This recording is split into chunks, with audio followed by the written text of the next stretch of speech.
so today we are talking about the thoughts and beliefs and stories that you have about you. So before you click off, because you're like mindset stuff, I don't want to hear it, please listen, because this is so important, because these things, they truly drive everything else.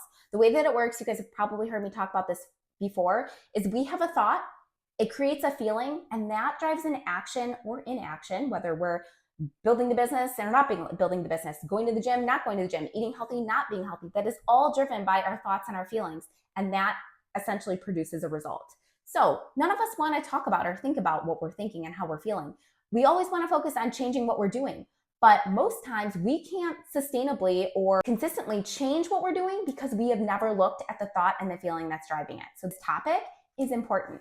So I thought about this because I was with my daughter the other day. I have an 8-year-old, and we were in an elevator going up to take her to her school program.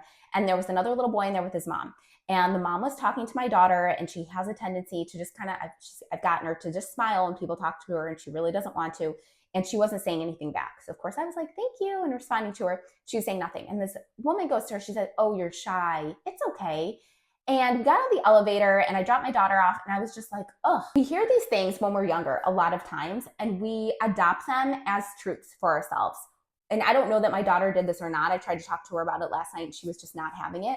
But I know myself, and I know many of us, we have heard things at one point in our life, maybe when we're younger, maybe when we're older, and we start to believe them about ourselves. We start to repeat that, create that story, and it is now a new thought, a new belief about ourselves, and we define ourselves that way.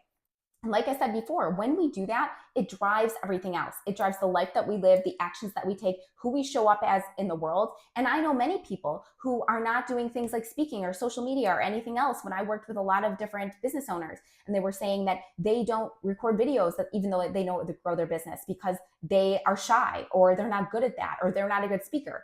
And likely they heard that or formed that belief from somebody in the world at some point who said that to them. And the point of this video today is, so many times we don't stop and question these things. Not only do we not stop and question them, but we don't even realize that these things are there. So my encouragement to you is to listen to what you are saying and how you are talking and how you are thinking about you, about your goals, about the things you want to accomplish, about your abilities. I think the number one thing I hear from people so often is, I'm not good at that. I can't do that. I could never do that. I could never stick to that. And I know I had a lot of those limiting beliefs and limiting thoughts myself. Same exact ones. I would never be able to do that. I'm not good at. But we get to choose how much attention we give to those thoughts. And if we want to continue making that our story about us, if there are areas in your life where you are not taking action, or you are not being consistent, or you are not just truly showing up the way that you want to, start paying attention to what you're thinking and how you're saying and how you're talking about yourself in those situations. Because like I said before, it is truly driving everything else. And you know what? Maybe some of these things you do want to keep. But I know that a lot of us have things that have been programmed and are habitual thoughts in our head that we likely don't, and they're not helping us create the life or be the person that we want to in the day-to-day. If you ever want one-on-one support working through anything you're going through, whether that's in relationships, business, health, and life, I'm a certified life and health coach, and you can book a call at the link in my bio. Otherwise, let me know if you have any questions, specific challenges you are going through in the comments, or send me a message and I will do a future video on it. Make sure to follow, because I create content all around helping you feel more confident, more empowered, more in control in your health and life every day.